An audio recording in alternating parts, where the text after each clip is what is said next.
the dust was a living thing. It coated Elias Thorne's tongue, a gritty film that tasted of baked earth and failure.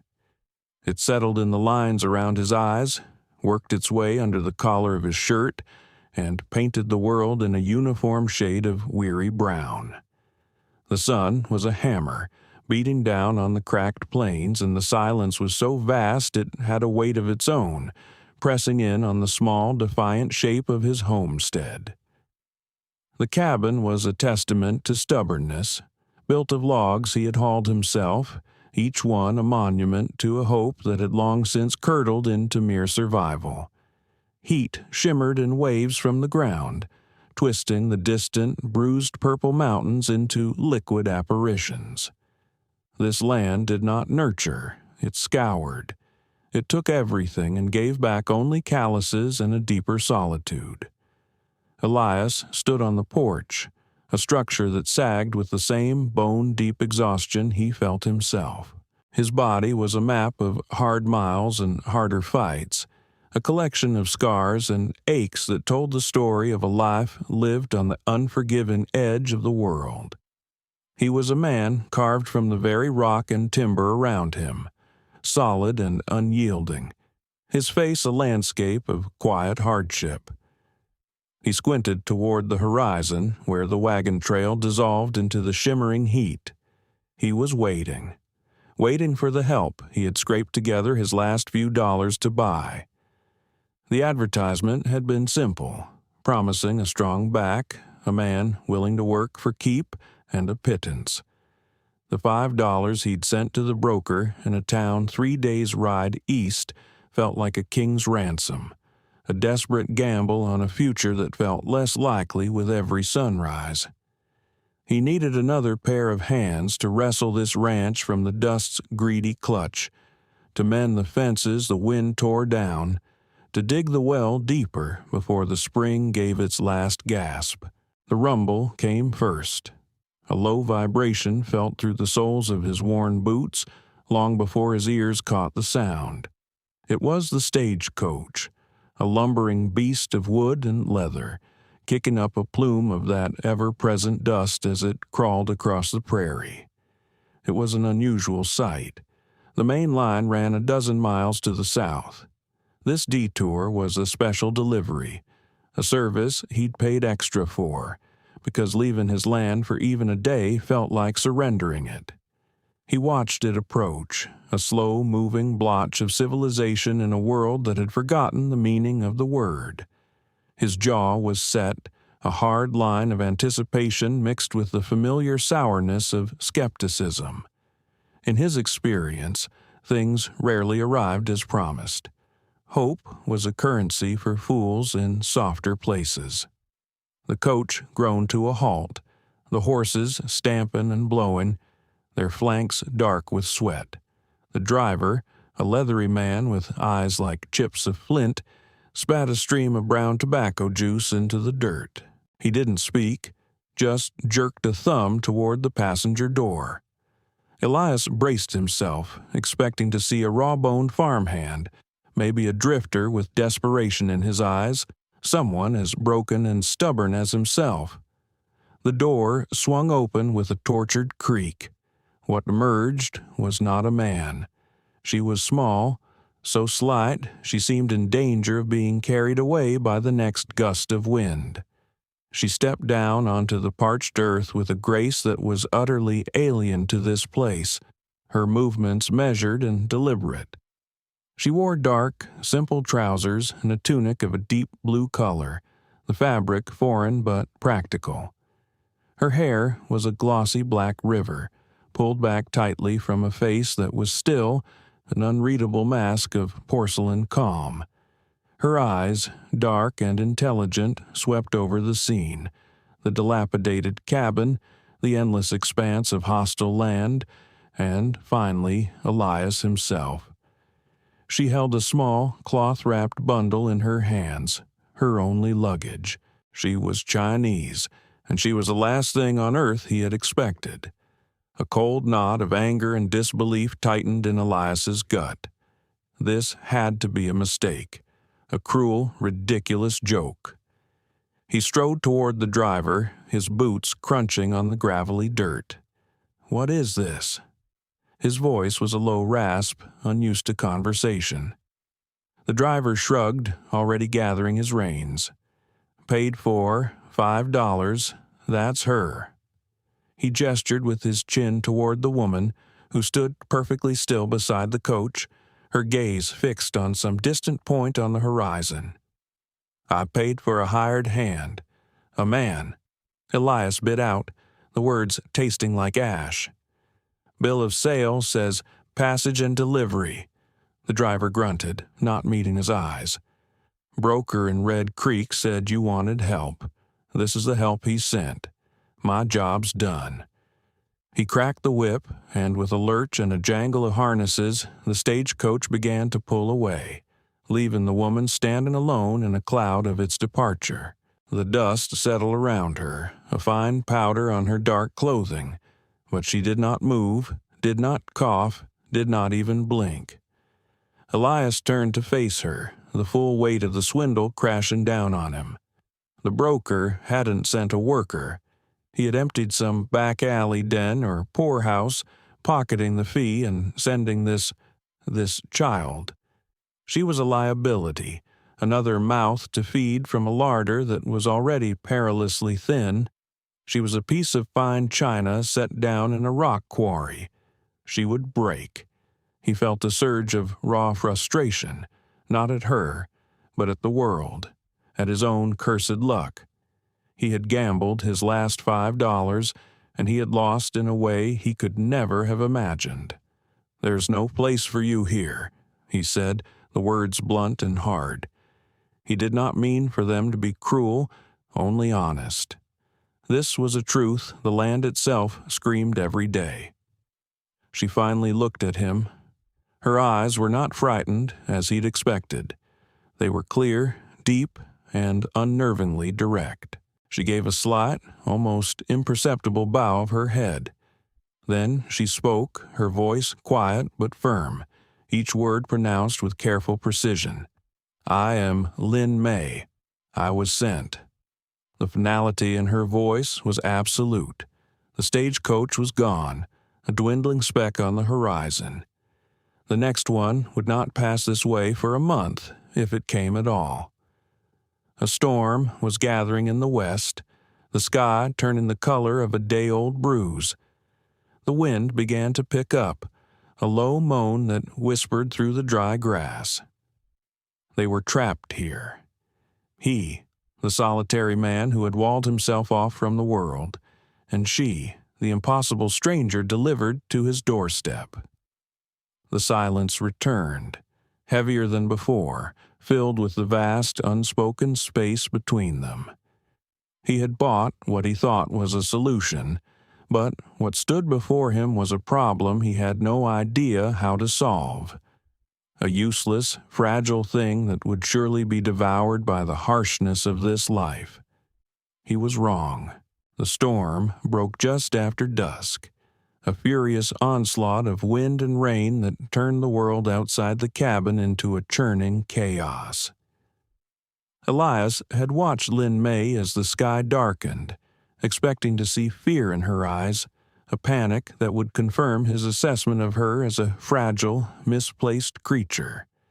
Instead, she had watched the approaching tempest with a dispassionate calm, her gaze analytical, as if she were merely observing a change in the weather, not a threat to her very existence.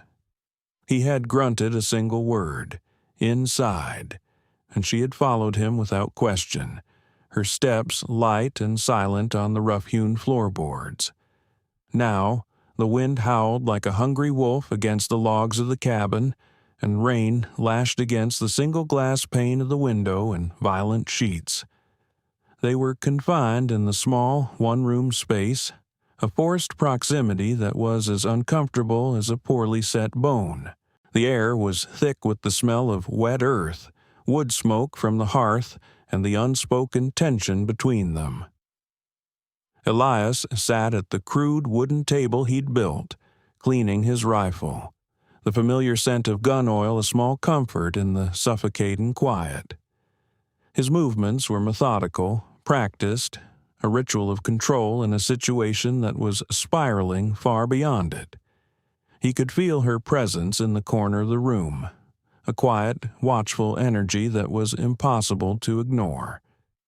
She had taken her small bundle and placed it beside the cold stone fireplace, her only claim to a space in his solitary world.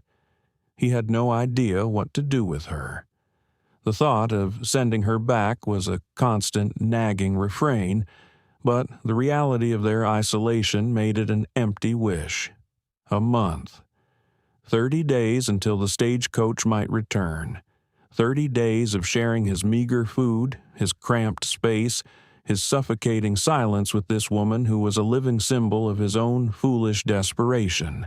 He felt a grim, bitter resentment rise in him. She was a burden he could not afford, a complication in a life he had deliberately stripped of all complications. He had chosen this solitude, had cultivated it like a crop, and she was an invasive weed in the barren soil of his existence. The next morning, the storm had passed, leaving the world washed clean and smelling of damp sage and ozone. The sky was a pale, fragile blue. Elias rose before dawn, as was his habit, expecting to find her still asleep on the thin bedroll he had wordlessly tossed near the hearth. Instead, the cabin was filled with the unfamiliar, tantalizing aroma of something good. She was standing by the fire, which was burning with a steady, efficient heat he rarely bothered to achieve. A small pot simmered over the flames.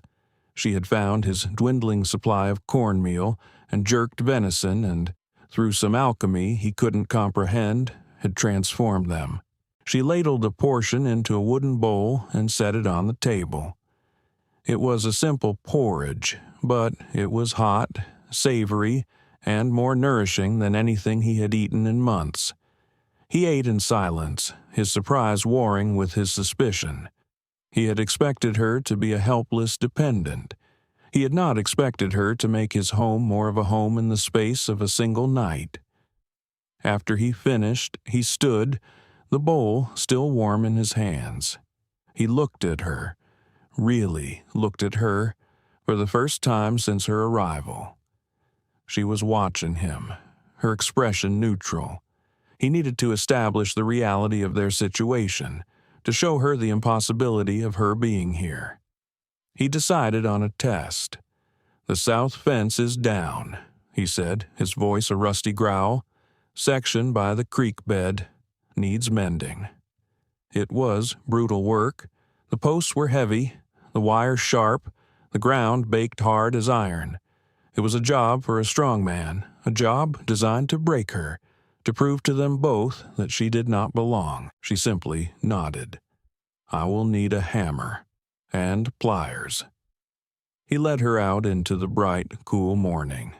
The air was crisp, the land momentarily softened by the rain. He handed her a heavy maul and a rusty pair of fencing pliers from the lean-to that served as his workshop. He watched as she hefted the maul. It was nearly too heavy for her, yet she found her balance, her slight frame adjusting to the weight. He expected her to complain, to give up. He turned away, a grim satisfaction settling in his chest. The point would be made soon enough. He went about his own chores, chopping wood, checking on his 3 scrawny cows, the whole time acutely aware of her small figure working in the distance. Hours passed. The sun climbed higher, burning away the morning's moisture, returning the land to its usual harsh state. Elias found himself glancing toward the south pasture more and more often. He saw her, a tiny speck of blue against the vast brown landscape, moving back and forth with a steady, unhurried rhythm. He could not see what she was doing, but she had not given up. She had not come running back to the cabin defeated. The curiosity gnawed at him, an unfamiliar feeling. Around noon, unable to stand it any longer, he walked out to the fence line, a canteen of water in his hand, a pretense for his inspection. What he saw stopped him in his tracks. She had not tried to lift the heavy fallen posts and hammer them back into the unforgiving earth with brute force, the way he would have. She would have failed. Instead, she had done something clever. She had used smaller rocks to build a fulcrum and a long, sturdy branch as a lever, raising the heavy posts with a patient, methodical application of physics.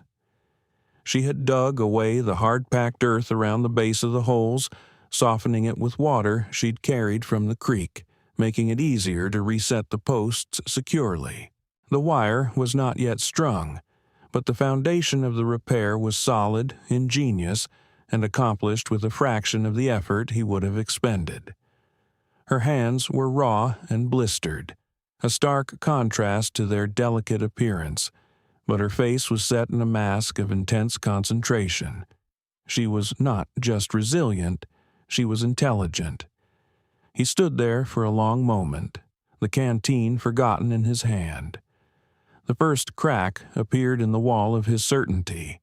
He had seen her as a delicate ornament, and she had just proven herself to be a masterfully crafted tool. He had intended to teach her a lesson about her own weakness, but she had taught him one about his own blindness. He said nothing. He simply left the canteen on a nearby rock and walked away, his mind churning with a new, unsettling respect. A fragile truce began in the days that followed. It was a partnership born of silence and observation. They fell into a rhythm dictated by the son and the needs of the struggling ranch. He would handle the heavy, strength-based tasks, while she took over the running of the cabin with an efficiency that astounded him. The dusty, neglected space became clean, ordered. His tattered shirts were mended with stitches so fine they were nearly invisible.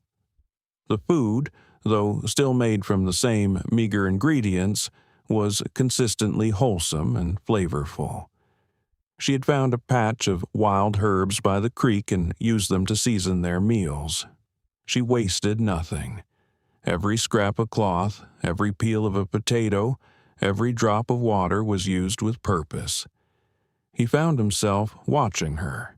He watched the way her hands moved, whether she was kneading dough for flatbread or methodically cleaning the soot from a lantern globe. There was a precision in every action, a quiet dignity that seemed unshakable. She never complained. She never spoke unless spoken to, and even then her answers were brief and to the point. Yet, in her silence, she was changing his world. The crushing solitude he had wrapped around himself like a shroud was beginning to feel less like a fortress and more like a cage. Her quiet, constant presence was a subtle light seeping through the cracks, illuminating the dust and decay of his own existence. His respect, grudging at first, grew into a quiet admiration. This woman, Lin Mi, was not a burden. He was slowly beginning to realize she might be the only thing holding his world together. The arrival of Silas Croft and his men was as welcome as a rattlesnake in a bedroll. They appeared one blistering afternoon, 3 riders materializing out of the heat haze, their horses kicking up arrogant clouds of dust that settled on Elias's newly repaired porch railing. Croft was a man who seemed to have absorbed the greed of the land itself.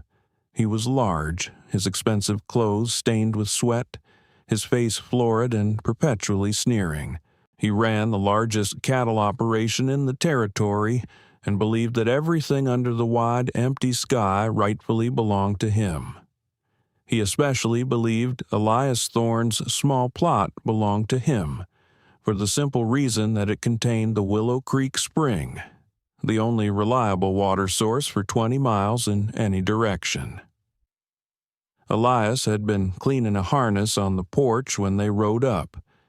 He didn't stand, didn't acknowledge them beyond a slow, deliberate placement of his tools.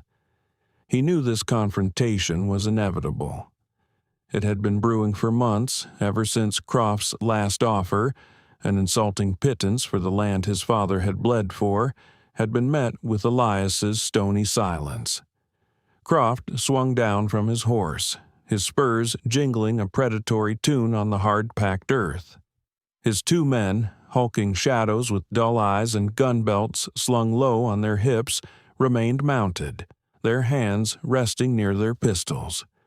It was a practiced piece of intimidation.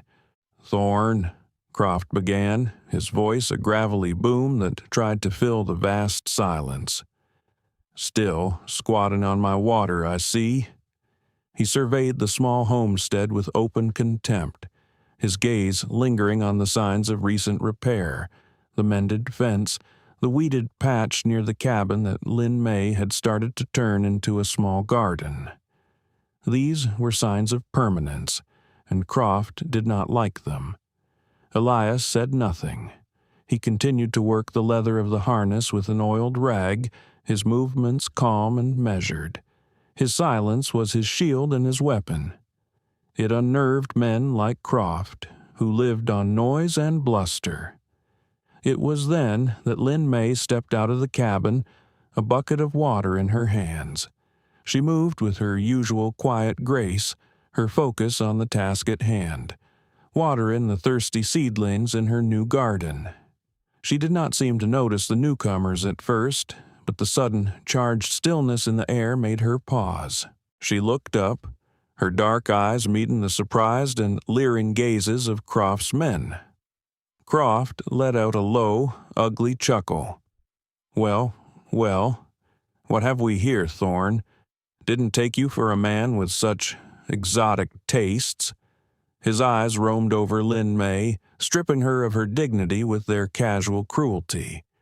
"Imported yourself a little china doll to keep you company in the dirt?" One of the hired guns snickered. "She's a tiny little thing. Bet a strong wind would snap her in two." Elias's hands stopped moving. A cold, quiet fury, an emotion he hadn't felt with such intensity in years, began to uncoil in his chest. It was one thing for these men to threaten him, to covet his land. It was another thing entirely to aim their ugliness at her. She stood frozen, the bucket held tightly in her hands, her face a pale, still mask. But Elias saw the slight tremor in her fingers, the way her gaze had flickered to the ground. For the first time, he saw a crack in her formidable composure, and it ignited a protective instinct so fierce it startled him. He rose slowly to his feet, his height and the breadth of his shoulders suddenly seeming more imposing. The silence was no longer passive. It was predatory. "State your business, Croft," Elias said, his voice low and flat, stripped of all emotion save a dangerous finality. Croft's smirk faltered for a fraction of a second. He was not used to being challenged, even quietly. He puffed out his chest, regaining his bluster. "My business is this land. I'm making you one last offer, $500. That's more than this scrap heap is worth. You take it and ride out. Take your property with you." He jerked his head toward Lin May, the insult deliberate and sharp. "Or my next offer will be delivered with fire and bullets." The threat hung in the hot, still air, as clear and ugly as the buzzards that circled in the sky above. This was the ultimatum. It was not a negotiation. It was a declaration of war. Elias looked from Croft's sneering face to his two thugs, their stupid confidence radiating from them like heat. Then his eyes found Lin May. She had not moved, but her head was up again, her spine straight as a steel rod. She was watching him, her expression unreadable, but he felt the weight of her gaze, the silent question in it. "This is my land," Elias said, the words coming from a place of deep, immovable conviction. "It's not for sale." "Wrong answer, Thorne," Croft spat, his face darkening with rage. He swung himself back onto his horse, the leather creaking under his bulk. He wheeled the animal around, a movement of pure aggression. You'll regret this. I promise you that. When you're choking on the ashes of this place, you'll remember today." He spurred his horse and galloped away, his men following close behind, leaving a trail of dust and malice in their wake.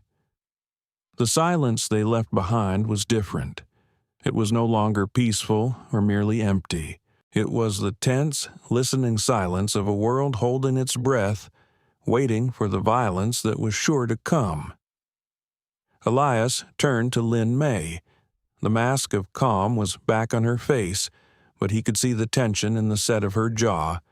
He had made his stand, not just for his home, but for her, for the unexpected order she had brought to his chaotic life. The external threat was no longer a distant possibility. It was a promise. And as he looked at the small, determined woman standing before him, he knew, with a certainty that settled deep in his bones, that they would face it together. Croft was not a man of idle threats. The attack came 2 nights later, under the sliver of a cruel moon that offered little light and no comfort. Elias had been expecting it. He hadn't slept properly since Croft's visit, his senses on a knife's edge, listening to the night sounds for anything unnatural. He had spent the days securing the homestead, reinforcing the cabin door, checking the loads in his rifle and his old service revolver. He had worked with a grim, focused energy, and Lin May had worked alongside him, her silence a steadying presence. She had asked no questions, but he saw the understanding in her eyes. She knew what was coming.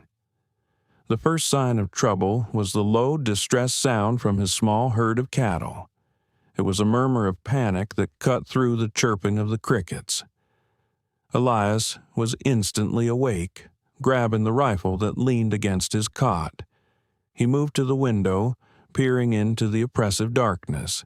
He could just make out shapes, shadows detaching themselves from other shadows, moving toward the small corral. 2 men.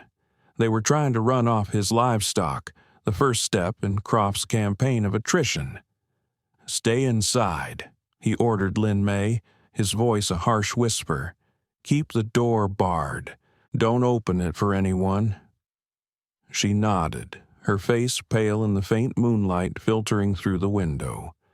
She moved to the hearth and picked up the heavy iron poker, holding it like a weapon. The sight sent another jolt of that fierce, protective anger through him. Elias slipped out the back of the cabin, moving with a silent predator's grace that was a relic of a past life he rarely spoke of. He circled around the woodpile, using the deep shadows as cover. The air was cool, smelling of dust and the faint, acrid scent of fear from the cattle. He could see the men more clearly now. It was Croft's 2 thugs. One was working on the rope latch of the corral gate while the other stood watch, a pistol in his hand. Elias raised his rifle, the wooden stock familiar and solid against his shoulder. He took a steadying breath, lining up his shot. He didn't want to kill them, not yet. A warning shot would suffice. He fired. The crack of the rifle shot shattered the night's silence, a deafening roar that sent birds scattering from the lone cottonwood by the creek. The bullet slammed into the top rail of the corral fence, inches from the first man's head, sending splinters flying. The man yelped and threw himself to the ground. The second man, the lookout, reacted instantly, whirling and firing his pistol wildly into the darkness where the muzzle flash had been. A bullet thudded into the logs of the cabin. Another whined past Elias's head. Elias dropped to one knee, working the lever action of the rifle, chambering another round. But he was pinned. The lookout was smarter than he looked, laying down covering fire, spraying bullets into the shadows. The other man was scrambling away, back toward the horses. Elias knew he had only seconds before they both escaped, only to return later with more men or with torches. He had to end this now. He took a risk, shifting his position for a clearer shot. It was a mistake. As he moved, a third figure emerged from the darkness behind the lean-to, a position Elias hadn't accounted for. This man was closer, and he had a clear line of sight. Elias saw the glint of moonlight on a rifle barrel swinging toward him. He had no time to react, no time to aim, no time to even curse his own foolishness. He was caught, dead. Then a second shot split the night. It was not the heavy boom of his rifle. It was a lighter, sharper crack, and it came from the direction of the cabin. The man who had been aiming at Elias cried out, a sound of sharp surprise rather than pain, and his rifle clattered to the ground. He clutched his hand, staring at it in disbelief. The lookout whirled toward the new threat, raising his pistol. Before he could fire, another shot, impossibly fast, echoed the first. His pistol was knocked from his grasp, spinning through the air and landing in the dust. Stunned, Elias looked toward the cabin. Lin May stood in the doorway, a pale silhouette against the dim light from within. In her hands she held his revolver, the one he kept on the mantelpiece.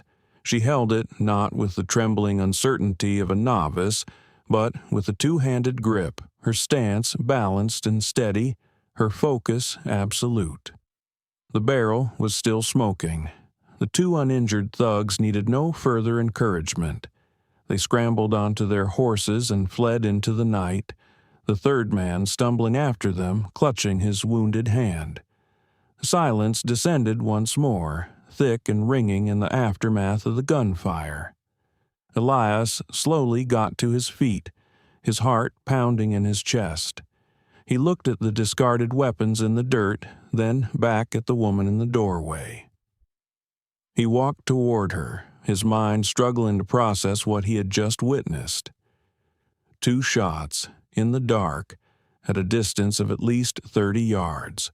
2 perfect, disarming shots that had required a level of speed and accuracy he had seen only a handful of times in his life, and usually from legendary gunslingers. He had dismissed her, pitied her, seen her as a fragile thing to be protected, and she had just saved his life with a skill that defied all logic. He stopped in front of her. She lowered the revolver, her hands no longer trembling. Her face was still, but her eyes in the dim light were like burning coals. The transactional arrangement, the forced cohabitation, all of it dissolved in that moment. The crisis had forged something new between them. It was no longer his fight, his land, his problem. It was theirs. He looked at her, at the quiet, unassuming woman who had just revealed a hidden depth so profound it left him breathless. The last of his skepticism, the last shred of his condescension, was burned away by the heat of her impossible talent. She was not his burden. She was his partner. And for the first time since she had arrived, he understood that with her by his side, they might actually have a chance to win. They knew Croft would not let the humiliation stand. The failed raid was an insult to his power, and men like Croft responded to insults with overwhelming force. The next attack would not be a stealthy attempt to steal cattle, it would be a direct assault, intended to wipe them from the face of the earth. The dawn that followed the skirmish broke over a landscape that felt charged with imminent violence. The air itself seemed to crackle with anticipation. Elias and Lin May worked with a silent, synchronized urgency, their partnership now an unspoken fact. They were no longer just sharing a space. They were defending a shared life. They spent the day fortifying the cabin. Elias boarded up the single-glass window, leaving only small slits for firing. He hauled sacks of flour and potatoes from the lean-to, piling them against the inside of the door to create a barricade. Every action was deliberate. heavy with the knowledge that these simple things might be the difference between life and death. Lin May, meanwhile, worked with a different kind of precision. She gathered every container they had and filled them with water from the spring, a strategic reserve against a prolonged siege. She prepared food, hardtack, and strips of jerky that could be eaten without needing a fire. She laid out bandages, tore strips of clean cloth, her movements calm and methodical, an island of order in the rising sea of chaos. As she worked, Elias watched her. He had to know. The question had been burning in him all day, a silent thunder in the back of his mind. He finally broke the silence as she was inspecting the revolver she had used with such devastating effect, checking its load with an expert's familiarity. "Where did you learn to shoot like that?" he asked, his voice rough. Lin May finished her inspection before she looked up at him. She met his gaze directly, and for the first time, he saw not just calm, but a deep, weary sadness in her eyes. The mask was gone. "My father," she said, her voice quiet but clear. "He was a guard for a wealthy silk merchant in our province. He protected the caravans from bandits on the long roads. He believed a weapon was a tool for preservation, not aggression. He taught me to be steady, to be precise. He taught me that the goal was not to kill, but to end a threat." She paused, her gaze turning inward, to a memory far from this dusty patch of land. "He was too good at his job. The merchant grew jealous of the respect my father commanded. A powerful man's jealousy is more dangerous than any bandit." The unspoken part of her story hung in the air between them. He understood then. She wasn't just an immigrant seeking a new life. She was a fugitive, a survivor of a tragedy that had driven her across an ocean. The swindling labor broker in Red Creek had not just sold her passage. He had preyed on her desperation, trafficking her like an object because she was alone and vulnerable. The revelation settled in him, heavy and profound. Her quietness was not meekness, it was a shield. Her resilience was not just a character trait, it was a honed survival skill. As dusk began to bleed across the sky, painting the clouds in shades of blood, orange and violet, they saw them. A line of riders on the ridge to the east, 6 of them, including Croft. They were not trying to be subtle. They rode openly, their dark shapes stark against the dying light, a clear and arrogant display of force. Elias and Lin May took their positions inside the fortified cabin. He at the front window with his rifle, she at a smaller slit he'd cut near the side wall, the revolver resting on the sill before her. The silence in the cabin was absolute, a living thing that vibrated with their steady breathing and the frantic beating of their own hearts. The attack began with a volley of gunfire. Bullets slammed into the log walls, splintering the wood, filling the air with the smell of raw pine and gunpowder. Croft and his men charged, whooping and yelling, firing as they came, expecting to terrify the occupants into submission. They underestimated the quiet resolve within those walls. Elias fired first, his shot methodical and aimed. One of the riders' horses went down, throwing its owner to the ground. The charge faltered slightly. Then Lin May fired. The sharp crack of the revolver was a counterpoint to the rifle's boom. Another rider yelled as his gun was shot from his hand. The second time she had performed the near-impossible feat. The attackers, confused and angered by the disciplined resistance, took cover behind the corral and the sparse rocks that dotted the landscape. The siege began in earnest. For the next hour, the world was a nightmare of noise and violence. Gunshots echoed in the enclosed space of the cabin. Bullets tore through the walls, whining like angry insects. Elias fought with a cold, grim efficiency, a soldier once more. He aimed not to kill, but to disable, to drive them back. But they were outnumbered. As he was reloading, a lucky shot from one of Croft's men ripped through the wooden wall, catching him in the shoulder. The impact threw him back, a searing, white-hot pain exploding through him. The rifle clattered to the floor. "Elias!" Lin May's voice was sharp with alarm. She was at his side in an instant, her face a blur. "It's nothing," he grunted, trying to push himself up, but a wave of dizziness washed over him. The world tilted, the sounds of the gunfight fading to a dull roar. "Stay down," she commanded, her voice firm. She quickly tore a strip from the bandages she had prepared and began to pack the wound, her movements deft and sure. Outside, Croft, sensing the lull in the rifle fire, began to rally his men for a final push. "He's hit!" Croft roared. "Let's burn them out!" Elias saw one of the men running toward the cabin, a lit torch in his hand.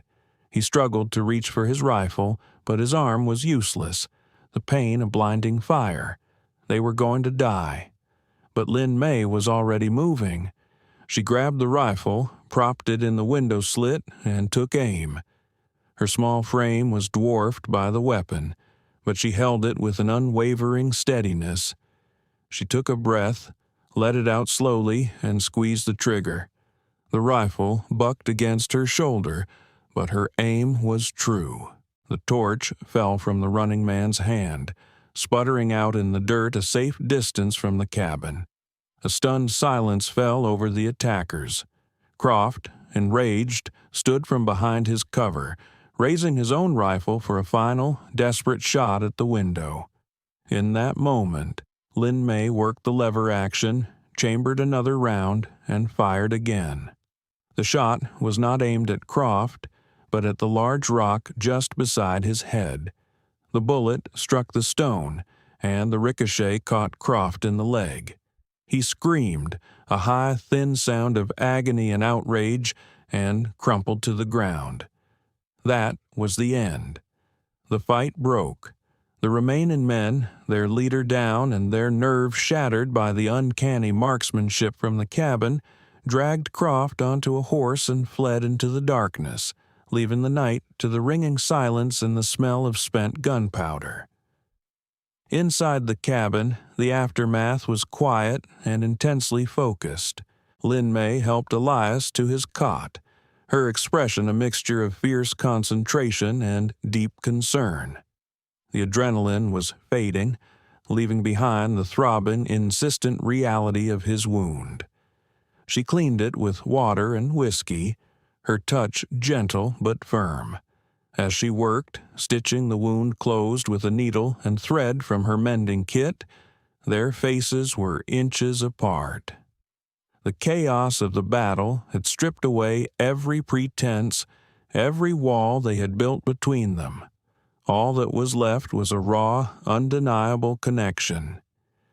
He looked at her, at the woman who had faced down armed men with unshakable courage, the woman who was now tending to his wound with the same meticulous care she gave to everything.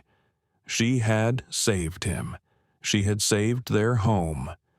He reached up with his good hand and touched her face, his calloused thumb gently brushing her cheek. Her skin was soft, a stark contrast to the hardness of the life she had been forced to live. She paused in her work, her dark eyes searching his. There were no words. There was no need for them. In the quiet aftermath of the battle, in that simple, profound touch, a new world was being built from the ashes of the old one, a world where they were no longer two solitary survivors, but partners in every sense of the word. Weeks passed, turning into a month, then 2. The violent echoes of the siege slowly faded, replaced by the steady rhythmic sounds of life and labor. The weary town sheriff, a man named Gable who possessed a quiet but unbending sense of justice, had made a rare trip out to the Thorne homestead after hearing whispers of the failed attack. He had listened to Elias's terse account. his eyes lingering on the bullet scars that peppered the cabin walls, and then on the calm, dignified woman who stood silently by Elias's side. Gable had seen enough of Croft's brand of tyranny over the years. With Elias's testimony and the evidence of the assault, he finally had what he needed. Croft, his leg and his pride shattered, was arrested. His reign of greed brought to an ignominious end. A fragile peace settled over the valley, as quiet and welcome as the gentle rains of autumn. The land began to heal, and so did they. Together, they rebuilt. Elias, his shoulder now a roadmap of new scar tissue, found his strength returning. He worked alongside Lynn May, their movements falling into a comfortable, unspoken synchronicity. They replaced the splintered logs of the cabin, repaired the corral, and dug a new, deeper channel from the spring to irrigate the small plot of land that was now a thriving garden. Under Lynn May's patient and knowledgeable hand, what had been a patch of weeds now boasted rows of hardy vegetables, a splash of determined green against the endless brown. The ranch, once a monument to one man's solitary struggle, was transforming into a shared sanctuary. The silence between them changed as well. It was no longer a space of tension or uncertainty, but one of comfortable companionship. They would work all day, often without exchanging more than a few necessary words, yet they were in constant communication through shared glances, small gestures, and the easy rhythm of their parallel tasks. The one-room cabin, once a cage of forced proximity, had become a haven. It felt larger, filled not with emptiness but with the warmth of a shared existence. Elias found himself thinking less of the past he had run from and more of the present he was building, a present that was inextricably linked with the quiet, formidable woman who had saved it. One evening, as the sun dipped below the horizon, setting the sky ablaze with soft hues of pink and gold, they sat together on the porch. It had become their ritual. They would drink coffee from tin cups, the steam rising in the cool evening air, and watch the day give way to night. The world would grow quiet. The only sounds the distant call of a coyote and the gentle hum of insects. It was a peacefulness Elias had never known, a deep, resonant calm that settled in his bones. He looked over at Lynn May. She was staring out at the land, their land, her profile serene in the fading light. He saw not the fragile stranger who had stepped off the stagecoach, nor the deadly gunslinger who had faced down his enemies. He saw the woman who had mended his shirts, planted a garden, and stitched his life back together with the same quiet precision she applied to everything. She had brought order to his chaos, purpose to his survival, and a quiet, unexpected joy to his solitude. He cleared his throat, the sound unnaturally loud in the stillness. "The broker in Red Creek," he began, his voice a low rumble. "He was a liar and a swindler." Lynn May turned her head to look at him, her dark eyes watching him, waiting. "I sent $5 for a hired hand." Elias continued, his gaze steady on hers. "A man to help me work this land. That's what I thought I was buying." He paused, the weight of his next words filling the space between them. "He didn't send me a hired hand." A small, unreadable expression flickered across her face. He reached out, his large, calloused hand gently covering hers where it rested on the arm of her chair. Her fingers were warm, and she did not pull away. "He sent me a partner," Elias finished, the words simple, unadorned, but carrying the entire weight of their shared history and his deepest truth. It was not a question, not a proposal, but a statement of fact, an acknowledgement of the unshakable foundation they had built together out of dust, desperation, and gunfire. Lynn May's gaze softened. For the first time, he saw her offer a true, gentle smile. It was a small, subtle curve of her lips, but it transformed her face, lighting it from within. It was a sunrise after a long, dark night. She gave a slow, deliberate nod, a gesture of absolute agreement. "Yes," she said, her voice barely a whisper, but it was all the confirmation he needed. They sat in comfortable silence as the first stars began to prick the deep velvet of the sky. The word partner hung in the air, a promise of shared sunrises, of fences mended together, of a future planted and nurtured in the unforgiven soil that they had, against all odds, claimed as their own. A home, they were both learning, was not just a plot of land or a shelter from the storm. It was the quiet, unshakable certainty of the person sitting beside you in the twilight,